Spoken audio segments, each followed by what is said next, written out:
Welcome. Welcome to Piss Week Airlines Flight 716. All right, yes, we're running a bit late.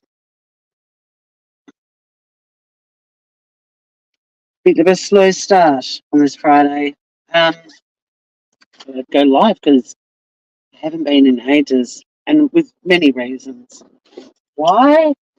But hey, how are you? Jump aboard. Please note that if you didn't bring a seatbelt, we don't provide them. Um, Sorry about that.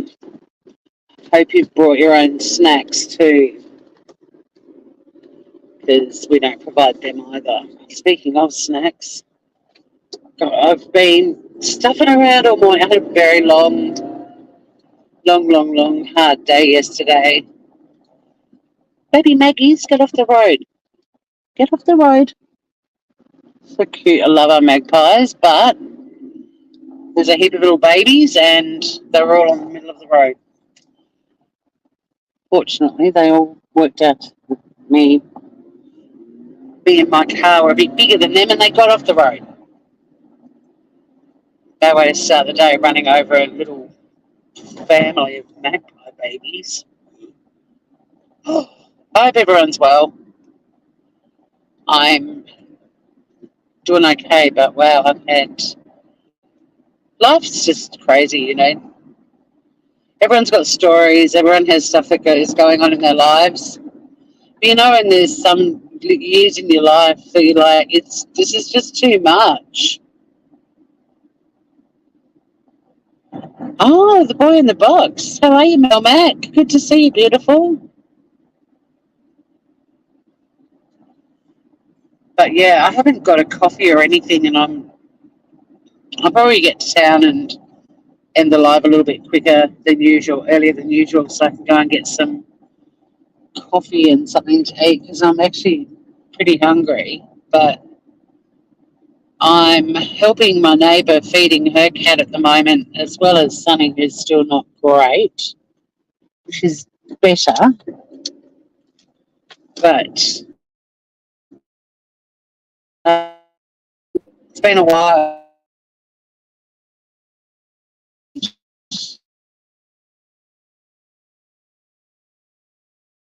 Um, she appears to be coming good again, but that was what happened last time, and then she went downhill really quickly. So fingers crossed. But there's also a heap of stuff on its way from Amazon to help.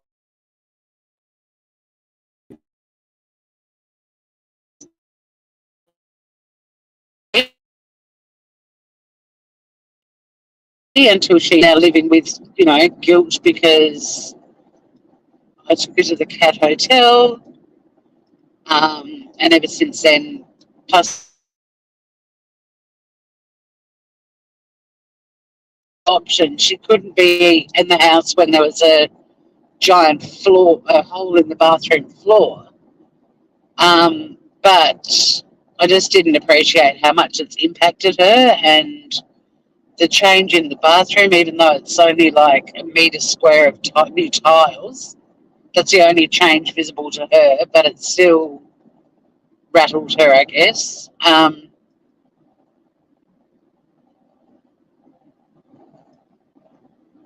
Maybe I'll grab a coffee at McDonald's. I mean, my cafe is not actually that bad. I might have to do that because I ate a really big dinner last night when I got home from a funeral. Um, this year's just been one where things just have piled on top of people. I mean, for me, it's my second Saturn return year. So I'm not surprised for those of you that are into astrology and stuff like that and appreciate what Saturn return is all about.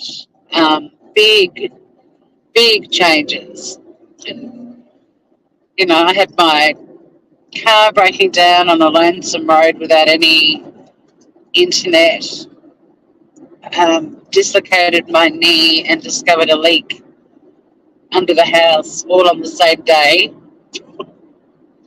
back in March. The year started great. We went to Singapore, had a beautiful summer.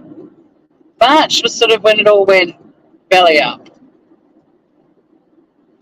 And a massive year of losses. Yesterday was my Auntie Ange, who was also my mum's best friend and weirdly my dad's cousin. Very Tasmanian family tree story, but she had a very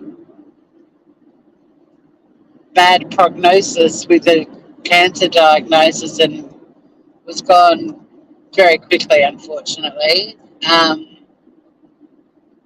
But I've had so many people that I love lose siblings, pets, parents, and also I've got a lot of friends right now who are fighting cancer. I caught up with one of them yesterday at the funeral, actually, and um, she's going to be okay, but she's had a really hard year. Like, just everyone. And everyone's got stories and everyone's going on. And so important for us all to just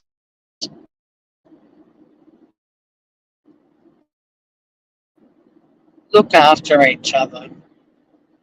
Even when things go on in your life that are bad and you being upset or angry and they choose to lash out, like choose to discuss, all the things that happen in our day-to-day lives, we get to choose how we react to things and make a good choice. Everyone's just trying to get through their lives with all the things that get thrown at us, all the tests. Hey, Kylie, have some in shoes.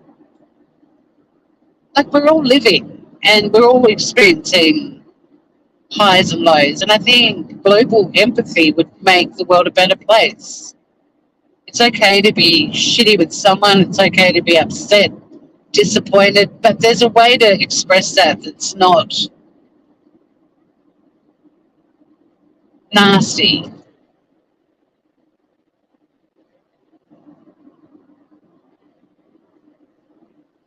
But yeah, I'm really flat. Like,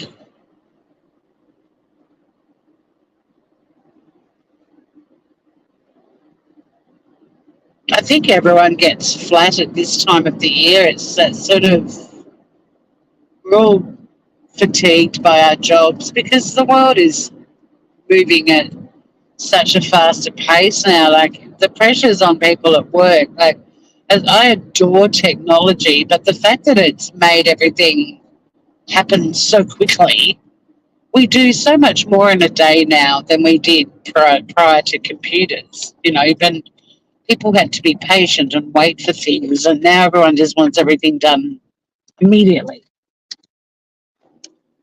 Even though they may have left it to the very last minute to engage anyone to help them, they still want it all done yesterday. So I think everyone's getting a bit fatigued. And then not only that, but there's things that, like where I work, that we're working on. And we've got organisations saying, oh, look, it's not going to get done now. We've got Christmas coming. It'll be done in the new year. And it's like, why is it every year that businesses, as soon as it gets to November, they're like, oh, no, we won't be able to do it before Christmas. We've got a lot of other stuff to do before Christmas.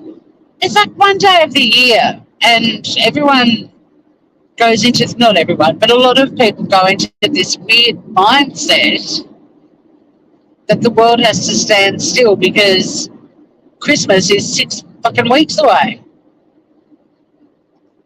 It's ludicrous.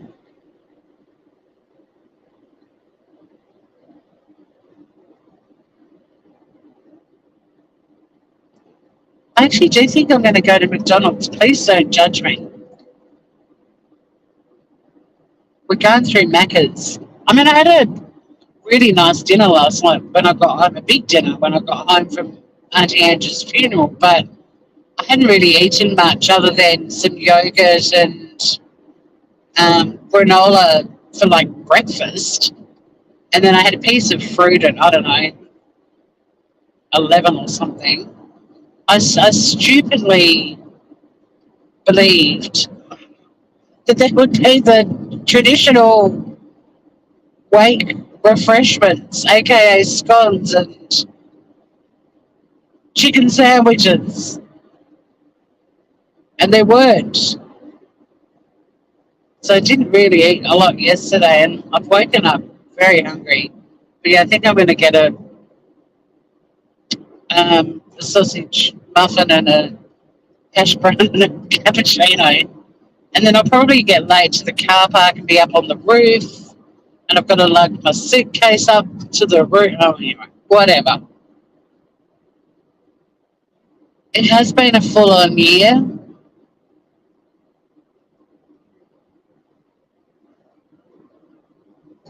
It's been a very full-on year. I don't know anyone in even my broad circle of friends. And but when I say broad, even like people that you kind of knew at some point in your life, and you still friends, you become friends on Facebook, and you see what's going on in their lives. It's been a year.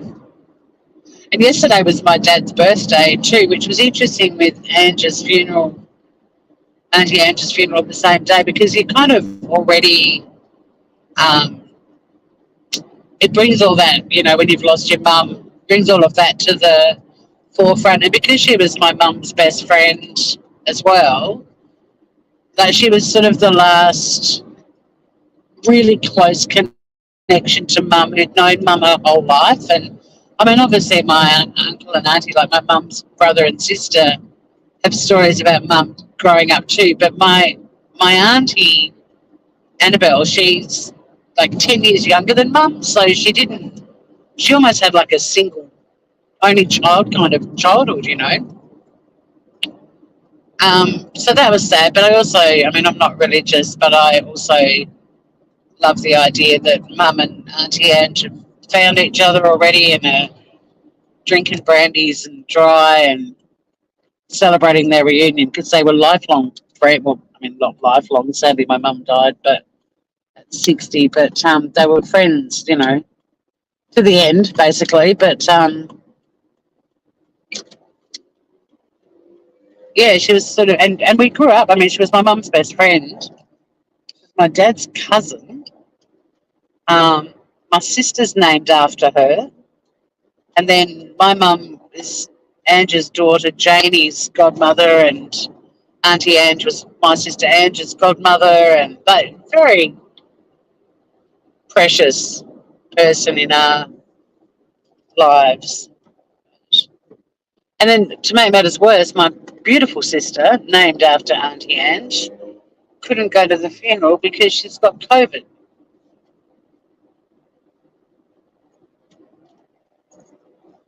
Christmas is a lot of pressure on people, but I just wish it wasn't.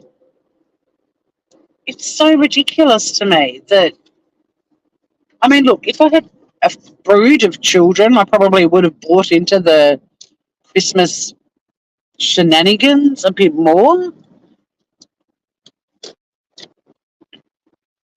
Your stupid cousin wanted you to go straight to Starbucks after your mum's. Well, I mean, Angie's funeral was yesterday, so I'm not going straight to Macca's straight after a funeral. But yeah, you probably just wanted to go home and cry cement cheese. Oh, I know I'm going to feel sick after eating this shit. I don't normally eat, but it's an emergency. Can't not have some food because my stomach is. I mean, if I had a bit more time, if I'd left when I usually do, I could have gone to one of my favourite cafes. You're rather appalled. My mother's in a box. I don't want to. No, no.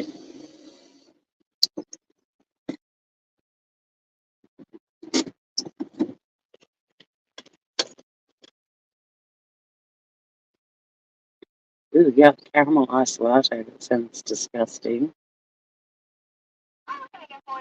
Hi, could I just get a cappuccino, please? Like a medium regular size? A sausage muffin and a hash brown, please. Thank you, yes. Ta. Oh, they've got food I've never even, well, not heard of. But thank you. Thank you very much.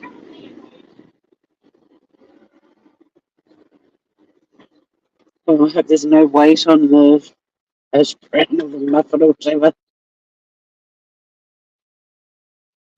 You don't do a commercial Christmas? No, my parents, I mean, well, my mum, her childhood was pretty um, sad when it came. Thank you. Pretty sad when it came to Christmas because her mum's. Probably drink that, bring it to May 2. Oh, okay. Thank you. May 2.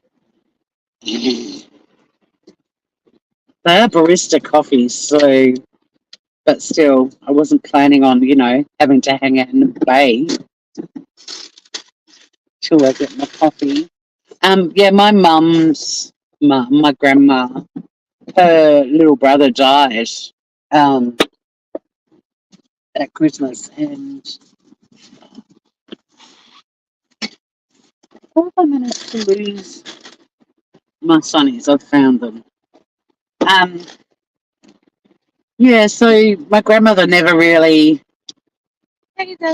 Oh, thank you so much. Have a good day. That girl was so cute. She could be a model, honestly. She's probably studying, to be a doctor or something at university. But happy, smiley girl. Nice on a, I was going to say Monday morning. I don't even know what friggin' day it is.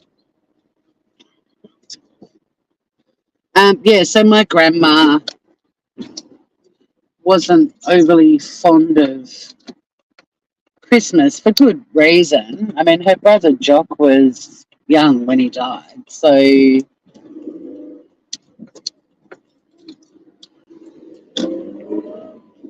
um, it wasn't surprising. So as a result, my mum went pretty hard on Christmas. Like she went out of her way to give us good Christmases, but not like excessively spoiled. People can be shit sometimes and just insensitive.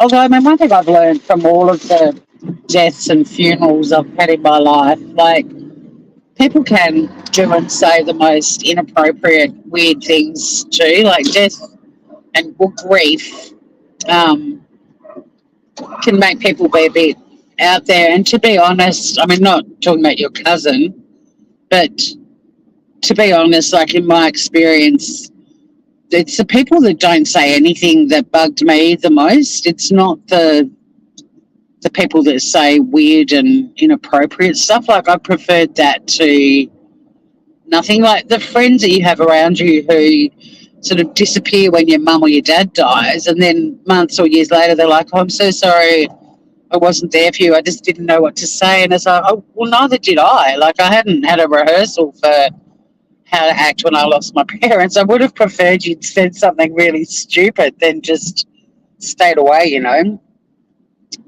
But yeah, a little bit different to just, hey, funeral's over, let's hit Starbucks.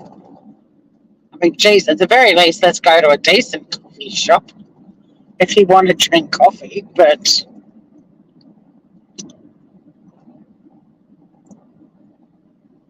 no, I didn't think you would be a vanilla latte drinker, just like I recoiled in horror back there at Macca's when I saw, what was it, an iced caramel latte?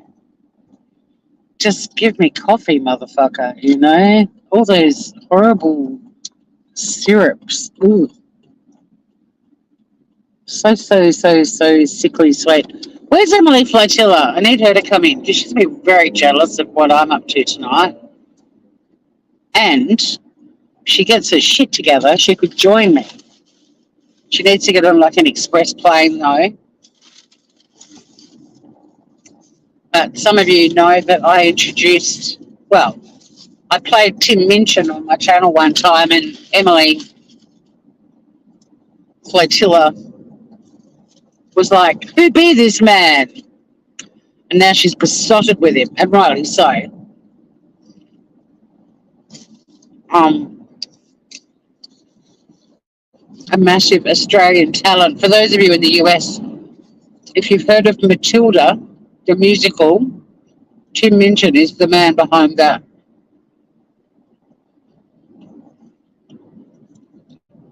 Anywho, he sells out all the time because he's so fucking popular. Like his concerts sell out really quickly. I've missed out every time he's come here. But for my sister's birthday, I was thinking of some ideas for her birthday, and I went onto one of our ticket purchasing websites to see if there's anything coming up. I didn't find anything. So I was looking at other stuff, and then I got an email notification from Ticketmaster that Tim Minchin tickets were on sale right now. So I couldn't believe it. I was like, how the hell? So anyway, I jumped on and I got us really, really good seats. And I gave her the ticket for her birthday. And we were going to go on this little adventure tonight together. Well, because my sister got COVID and wasn't able to attend Auntie Angie's funeral yesterday, she also can't come to Tim Minchin tonight, which sucks. So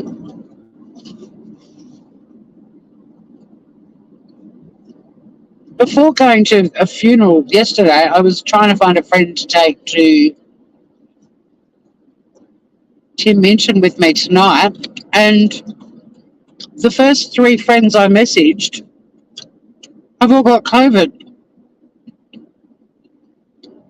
And the next one I messaged is working tonight. She's actually a singer and she's performing. Another friend is driving up to the north of the state for the weekend.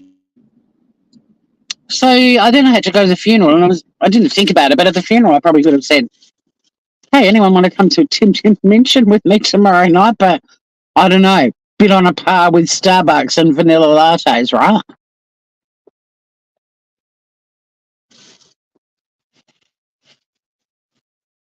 Tim's fantastic. Tim's mum died this week too,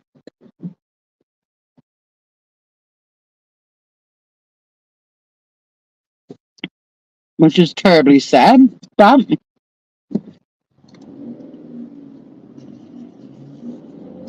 the show must go on, I think, is Tim's attitude, because he even performed the day his mum died. It's kind of the irony of his tour being called the Unfunny Tour isn't lost on me, though. But I did the same thing. I wasn't actually the day my mum died, but the day after my mum's, not her funeral, but when we put her ashes in, well, no, sorry, it was her cremation, and putting her ashes, they went into like a wall where the crematorium is. The next day I started a fringe show in Adelaide, doing 2 shows a night for 3 weeks. It's kind of cathartic. It was good for me to be doing something. But at the time, I don't know how I did it. Yeah, what's with COVID?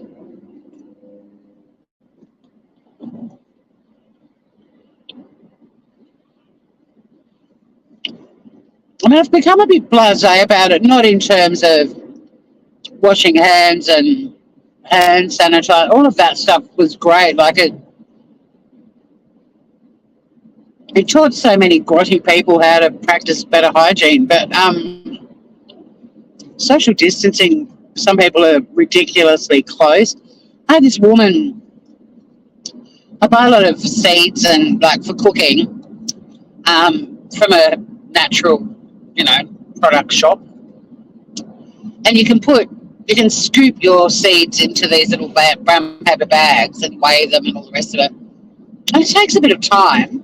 Anyway, I was there because I make a herbal tea blend, and so I need to buy in bulk because, if you buy it from a supermarket, it costs a fortune. And I already had the 4 bags opened, and obviously I was going to be putting stuff in each of them. This woman came up and was so close to me, and she just grabbed a container of seeds, and I said, look, I'm measuring out 4 different types of seeds, so it might take a minute or two. No comment. She just stood there, and I was like, is that okay? Still said nothing. And she was so close to me, but behind me as well, and I could feel her breath on my neck. My hair was up. I was like, yeah.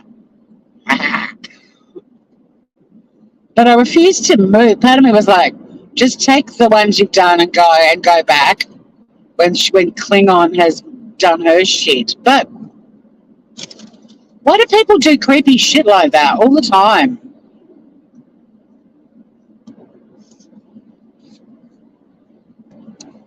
Like, just,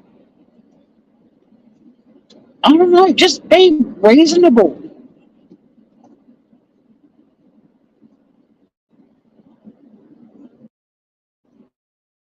What's around you? I don't know.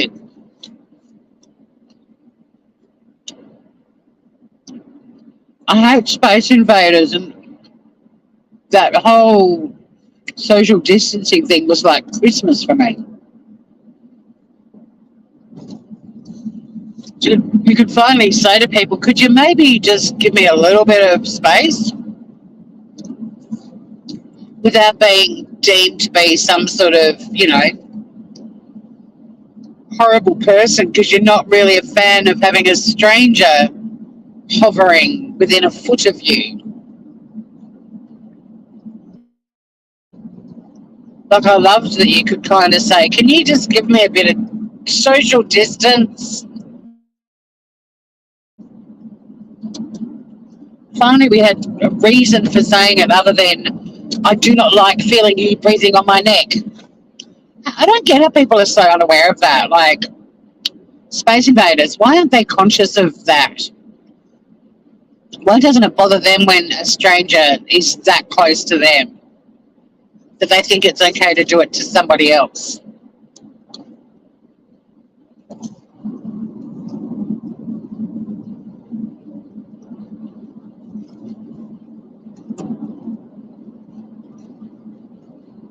And I was nice to this woman too.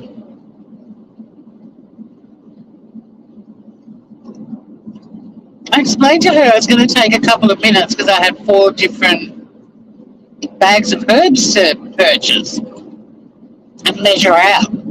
And she just stood there with this shitty, sour look on her face. And I went, it's not my fault you got here after me, lady.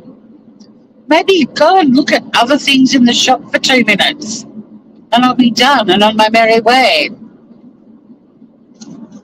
But no, she just stood there in silence and glared at me and then proceeded to breathe on my exposed neck. It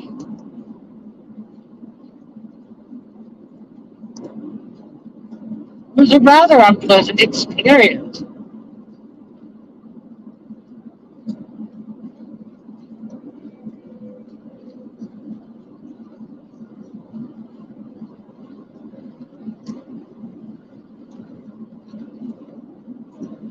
I should say too, this health food shop, Yamara, like,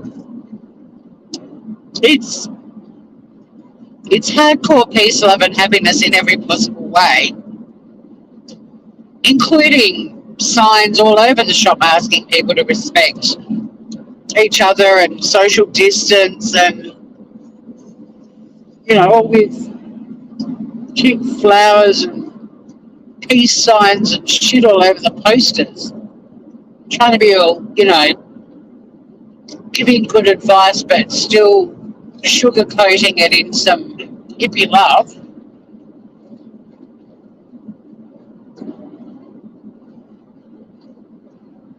That woman didn't give a flying flip.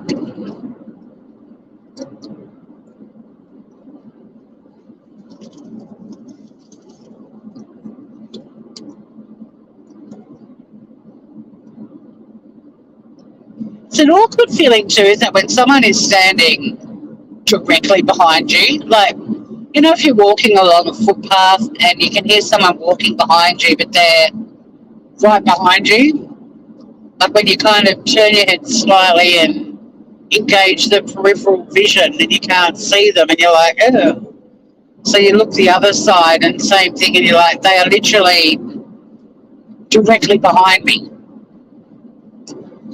I always do a quick little walk to the edge of the footpath. I know the direction depending on whether I'm closer to the buildings or the edge of the footpath, to let those people pass because I just don't like it. It's not a true crime. I'm going to die. This is freaking me out thing.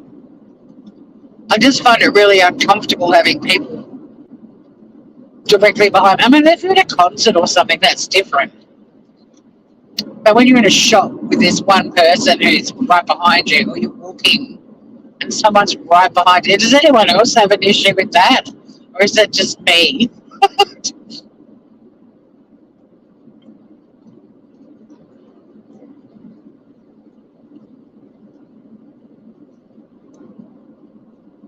People.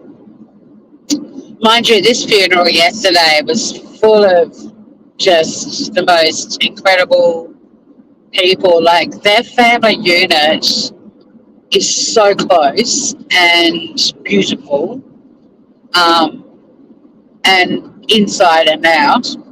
And they just farewelled their ma, as they called her, so beautifully. Like, there was a letter from one of her granddaughters who lives in London, and it was just exquisite. And just that amazing bond that this grandma and granddaughter had. And then another of the granddaughters sang Somewhere Over the Rainbow at the end and had the most beautiful voice. And there were letters from other grandchildren who couldn't be there. There were people in this sort of lunch club that she'd been going to for 23 years who wrote this fabulous piece about her. The photos, the music, like the whole thing. Although the music, she picked the Seekers too, which I knew she was going to do because my sister managed to spend some time with her not long before she died and helped her choose the music for the funeral. And when Ange told me that Auntie Ange had chosen the Seekers, I was like, oh, because we played two Seekers songs for Mum. But weirdly, Auntie Ange chose two different ones, but it's still just that first note of any Seekers song and then Judith Durham's voice, instant bawling.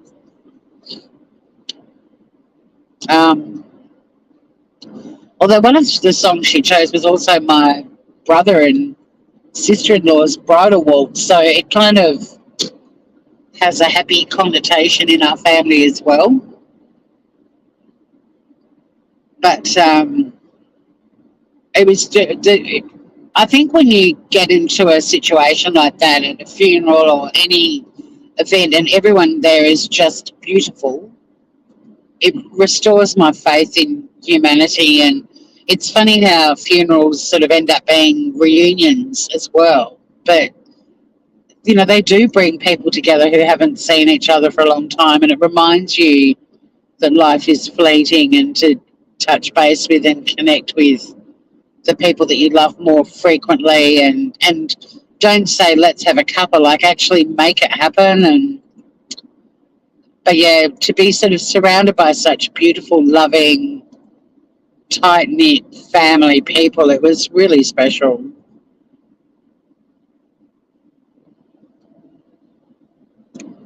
It's really special. I mean, we're all gathered there because sadly somebody we all adored has gone and gone too soon. But she still brought so many people back together who will make an effort to stay in touch, you know, and that's pretty precious. It's just shitty that you have to lose someone to be reminded of things like that, though. We should do it all the time anyway. Well, we could, not should. Should is such a disempowering word. We could all be doing it more often.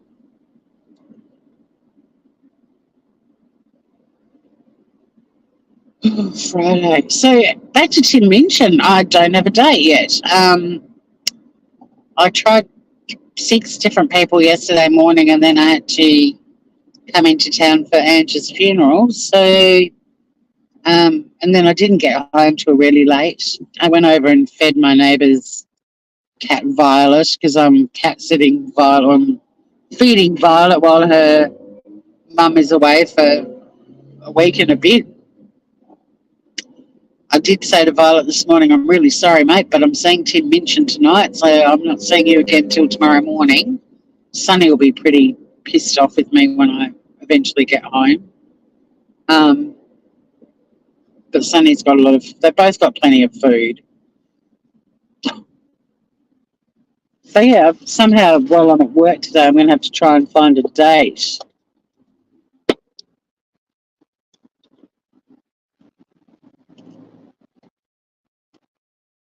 It's difficult to get together when everyone is interstate. It is. I mean, I thought it was difficult just to get together with, you know, the COVIDs. I feel so sorry for my sister, though, that she got COVID. I mean, she and I both were proud of the fact we still haven't had COVID, but now she can't be proud of that fact. She's having a miserable time.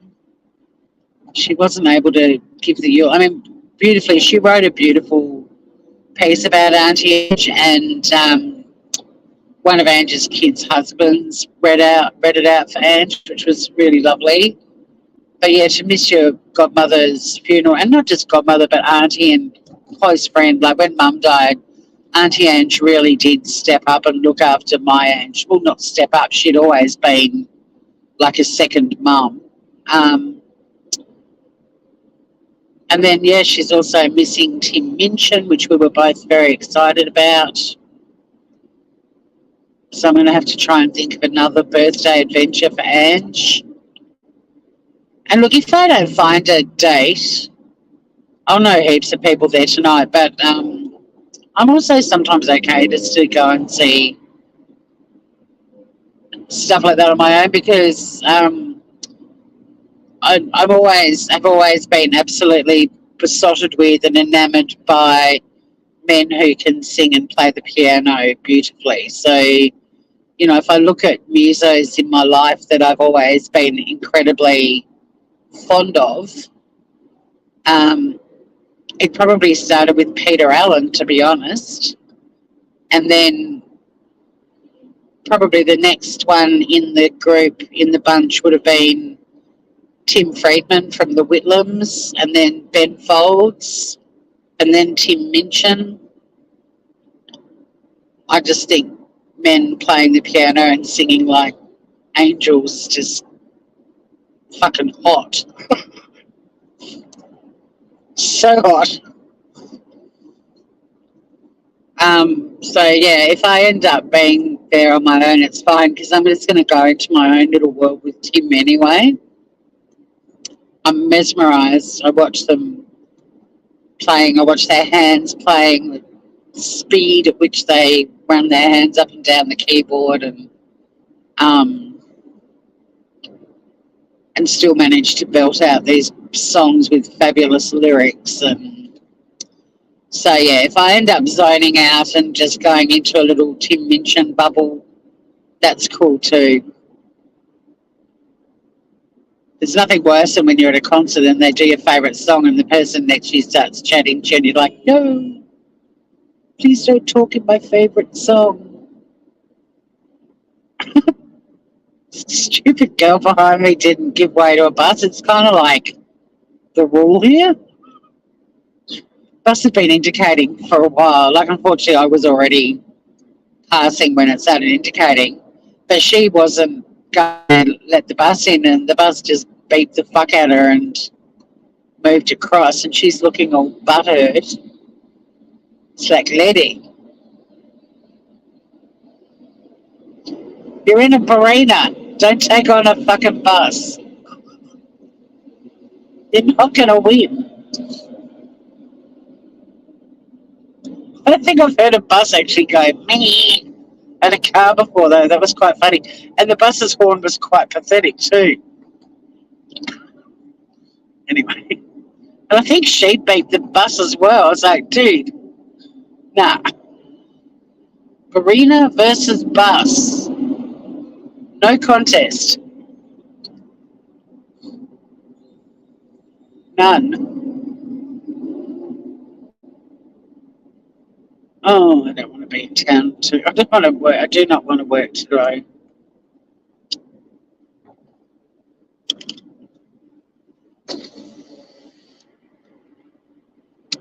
I mean, it was good that Auntie Angel's funeral was yesterday, but it could have been today, so I could have taken the day off work. But, you know, they were pretty organised because they knew she was going to die, so they had everything pretty much good to go. And she died on Sunday. Well, my sister and I were at a pottery. We made these sort of statuette lady things. Mine's got devil's horns. I'll show it to you when I get it back. They take 10 days to dry, and then the lady that ran the class fires and glazes them twice. And they're sort of all white with bright red lips, and then mine's got devil's horns. So anyway, they're kind of simplified too. They're not like figurines that are all detailed. They're sort of funky, modern blobs with boobs and bright red lips. Anyway, you'll see my lady one day. I mean, not my lady.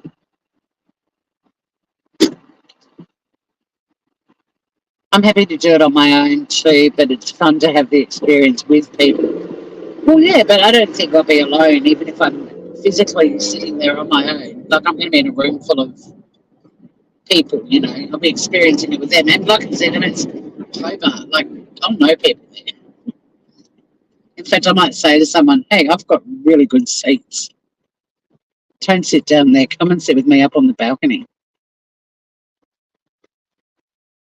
Like, I don't feel alone when I'm in a crowd.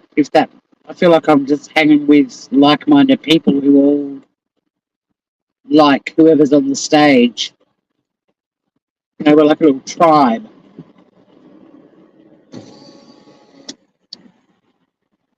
I've got heaps of concerts coming up. Alex Lloyd is playing at our pub next weekend. Should be great, like a Sunday session. I love a Sunday session.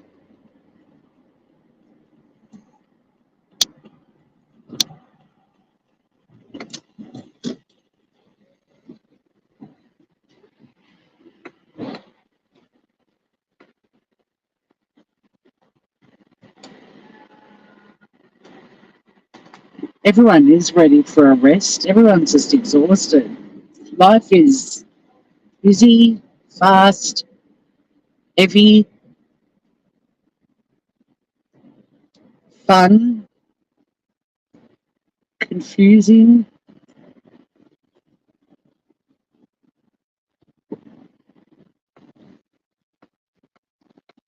Oh, is this park still here? Or two, in fact, at this time.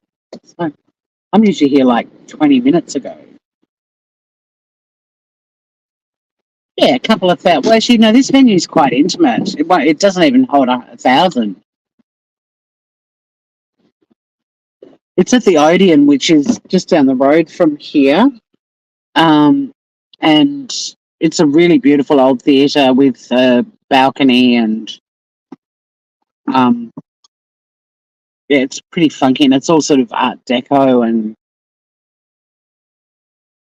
it's really got really good acoustics. Like a few years ago, Kate Miller-Heidke performed there with the Tasmanian Symphony Orchestra, and it got Contemporary Concert of the Year for Australia in this little tiny venue that I don't know how many people it holds, but it doesn't hold 1,000. It's a bit like the Theberton Theatre in Adelaide, where I saw Robbie Williams before people discovered Robbie Williams. I mean, I did because of Take That, and he performed in a kilt. And Thebe Theatre, I think Thebe Theatre holds about 1,000, but they've got like 2-seater leather couches all in the upstairs bit. It's really gorgeous. And yeah, it was basically all these people that knew him from Take That who went, and then he did Nebworth, and well, the rest was history. I'm actually watching the doco on him on Netflix at the moment. I didn't realise that he suffered from major panic attacks. He was doing, like, the episode that I'm up to was he had a couple of concerts in Leeds, and the first night he had like this insane panic attack, and he actually looks completely terrified on stage, and he described it as the most traumatic experience of his life. And then he had to do another show the next night, and it was interesting because I've seen Robbie 4 times, and there was one tour, and I've got to go back through my tickets and match up the dates, but there was one tour that he did, a concert he did in Australia, and he was really off. Like, he wasn't anything like he'd been at the previous concerts I'd seen him at, and I'm wondering if it was the same tour. But it just totally took its toll, and this poor guy was having a panic attack through an entire concert at Leeds with like 80,000 people, and then he had to do it all again the next night. It was insane. It's pretty interesting, actually, listening to... I mean, I loved Beckham, but both Beckham and Robbie Williams were absolutely brutalised by the English media. Like, the people who caused them the most heartache in their careers was their own country. Like, England turns on people. And when they're doing great things, England's like, you're our son and we love you and you're amazing. But one mistake and you're the enemy. And with Beckham, I mean, he was the god of England and then became the villain of England. But Robbie, they were brutal and ruthless from the start. Like, even when he chose to leave Take That, they ripped him to shreds. And then he went on to have this incredible success, and they still ripped him to shreds. There's footage of TV shows where people are going, well, he's not even that good a singer, and it's horrible. And he ended up moving to LA and sort of almost having a relatively normal life because nobody knew him there. But life was unbearable for him in England, and the same for the Beckhams. Like, they left England too because it was just unrelenting. And even when they had to go back to England, they thought, the dust might have settled and they wouldn't be attacked as much as they had been, and it would all just fire up again. Yeah, I feel the same too, Kylie. And I think that's why we have to focus on simplifying, because life is so intense and complicated. We have to simplify our own lives in terms of how we interact with the world. Because some aspects of our life we just don't get to keep it simple anymore. So, human relationships, connections, things like that is where we can just go back to absolute basics and just keep simplicity, like don't have complicated relationships. Just try to appreciate the people in your world, warts and all, and let everyone be, And I think, like I was saying earlier, it's unfortunately we all are capable of hurting people and upsetting people, and inherently, I think if it's someone you care about and you've got a good heart, like you don't mean to, um, but we all get to choose how we react in those situations too. And I think choosing to be reasonable and discuss things and not be so quick to turn, because as we get older too, our circles get smaller and the people that stay in that circle are precious.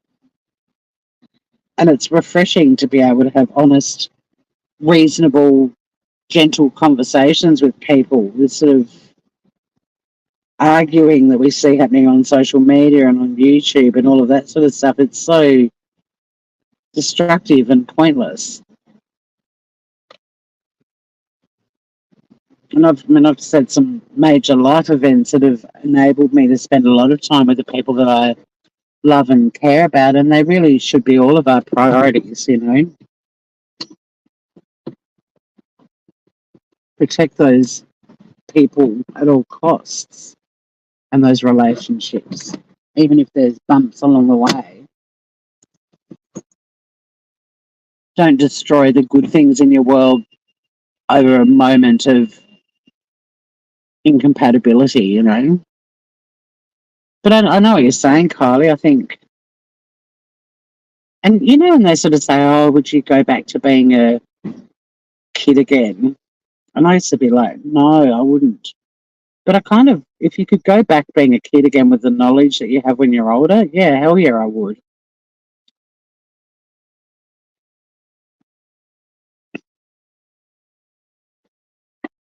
Of course I would.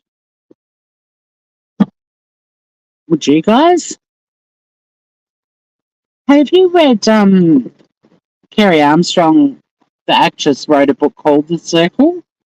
And it's a really good exercise where you draw 7 circles within each other. So like circle number 1's in the middle and it's small, and then they get bigger as they span out to like 7. And then the exercise is you start putting the people in your life into places on the circles, I guess. And number 1 is your tight circle, your ride or die people. And then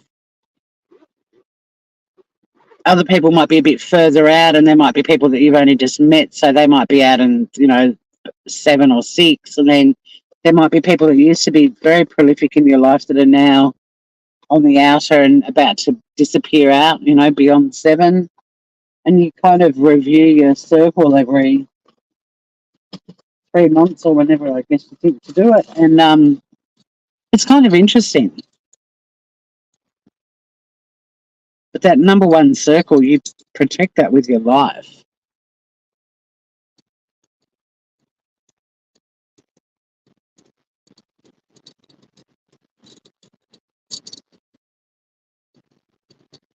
What's going on with this necklace? I don't even feel like putting makeup on. I might put it on before I go to mention. I might just put some mascara on. Oh yeah, we'd have to be able to go back to being kids in the 70s and 80s. There's no way I'd be. Yeah, I don't want to be a kid in this era. No. No. Imagine that. Like, I mean, I keep looking at people I know that have got babies, and I wonder what their kids' lives are going to be like. Like, they're already so insane compared to ours. And all that sort of magic of our childhoods of like waking up and just going on adventures for the whole day, and as the sun set, you'd head back home, and you knew where all your friends were because there'd be a pile of bikes outside somebody's house, and all of our mums or dads would be making, sandwiches and feeding 10 or 20 kids. But these days, they wake up and the first thing they do is switch on their tablets and check, how many likes they've got on Instagram, and it's pretty weird. I'm glad I was in a generation of, cubby building, treehouse building, fort building, beach frolicking, bike gang riding. Kids, we had to rely on our imaginations a lot more, and we weren't plonked in front of the TV. And I mean, we were allowed to watch 60 Minutes on Sunday night when we were a bit older, and when we were little, we were allowed to watch Young Talentine. And then this little bunny rabbit would come on, Rupert Rabbit, and be time to go to bed. We were not allowed to watch a lot of TV. I mean, there wasn't a lot of options on our telly anyway as kids. There were two stations, the local station, Channel 6, and the ABC. That was it. But we did get to watch a few ABC shows like HR Puffin stuff that was on Saturday mornings. We were allowed to watch that.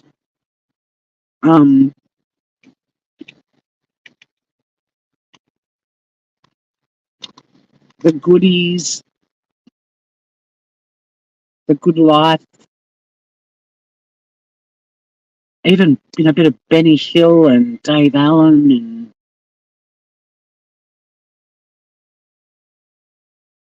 if you'd been behaving and Mum was watching telly, she'd let you sit in there with her. Mum used to wake me up in the middle of the night to watch the Grand Prix with her. She loved them. And that felt like such a treat to be woken up to watch,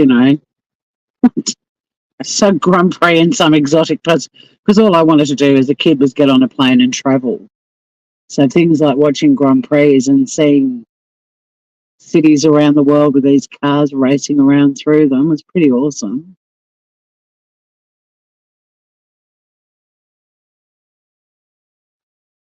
My mum used to go for Rene Arnoux. Oh, no, she went for Nelson Piquet and I went for Rene Arnoux. That's how long ago it was.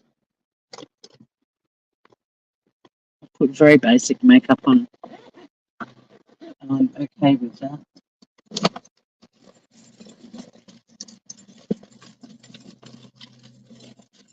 So what else is news before I log off boo-boos? I've got any final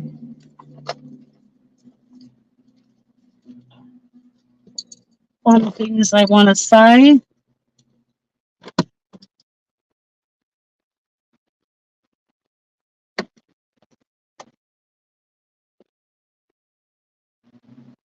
Yeah, I'd do a reset. I think we all would, right? I think there's a lot of things we would do very differently if we had a chance to do it all again.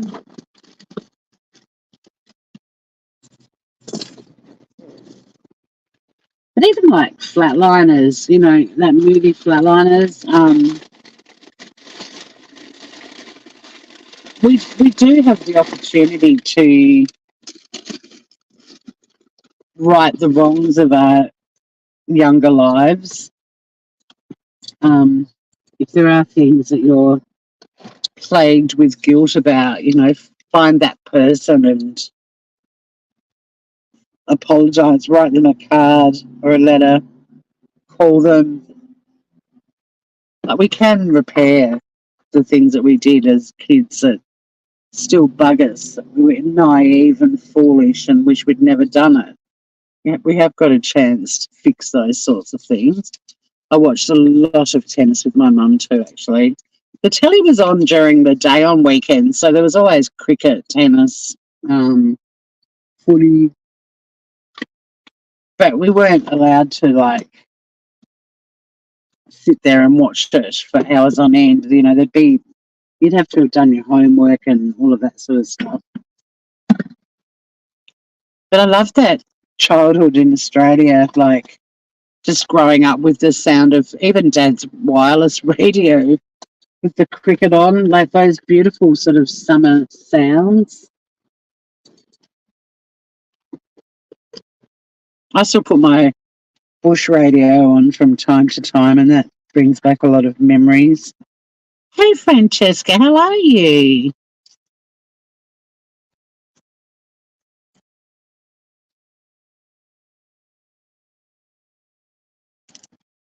Do you want to jump on a plane and come to Hobart and go and see Tim Minchin with me tonight? Because, in summary, my sister, her birthday present from me this year was to see Tim Minchin.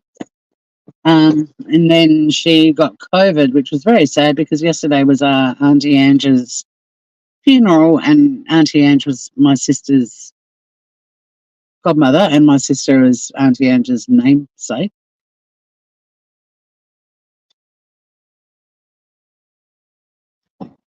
So my beautiful sister didn't get to be part of Auntie. Well, she was part of Auntie Angie's send off because she wrote a piece about Auntie Ange, and it was read out at the funeral. But yeah, she can't obviously go to Tim Minchin either.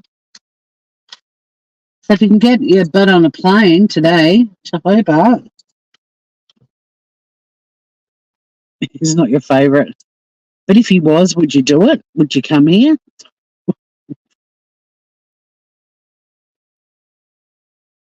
Tim's mum died this week too, so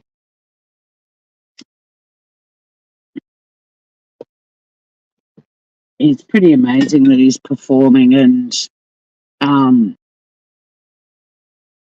it'll be sad though, and especially after being at a funeral of a beautiful mother yesterday. But my mum and Auntie Ange were best mates, and I just love, even though I'm not religious, I do love the thought of them finding each other and hanging out together. Like if it is possible that they could do that, then I hope they are.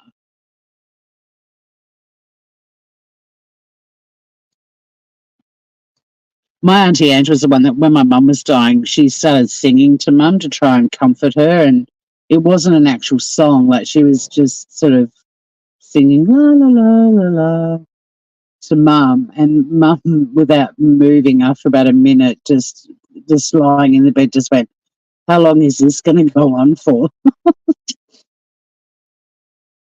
So it was pretty funny stuff. And I've done that in my routine about my mum dying on stage as a comedian. I do a routine about losing my mum. And the line about Auntie Ange singing to her always gets a big laugh. Morbid's making a comeback again. How many of those have we seen, Francesca, in the time we've known each other? It's kind of exhausting in a way because he comes back, gets all these new people, they're all into him, and then he does his running away and they're all heartbroken.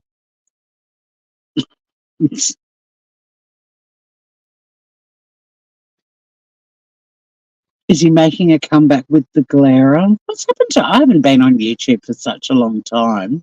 I actually put Mike, that chapter, on last night when I was falling asleep.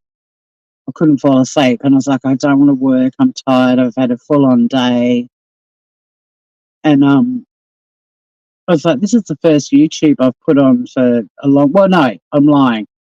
Sunny listens to YouTube music channels while I'm at work. Anxiety for floofs. Yesterday when I went to Auntie Angie's funeral, Sunny was listening to Christmas songs for animals with anxiety, and I was thinking, good luck with that, kiddo. Because I don't know about you guys, but there's nothing like a carol to bring on a bit of anxiety in my world.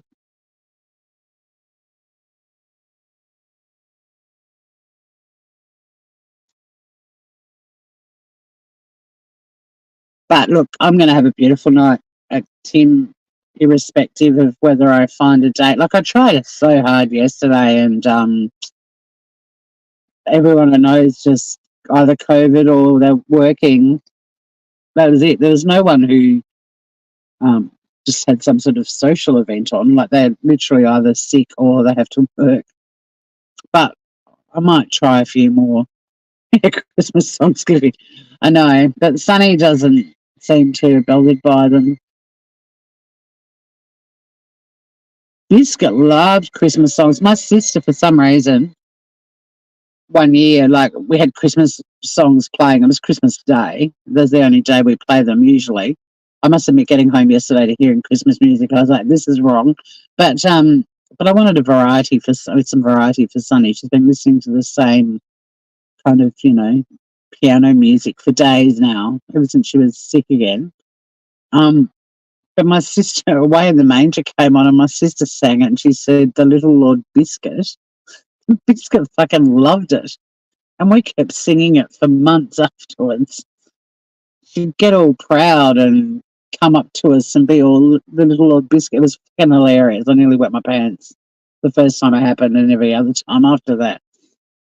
So now whenever I hear Away in the Manger, I sing the Little Lord Biscuit. But whatever keeps Sunny Bum calm. Yeah, I've got to go too. Better get myself to work. Thanks for dropping in, peeps. Not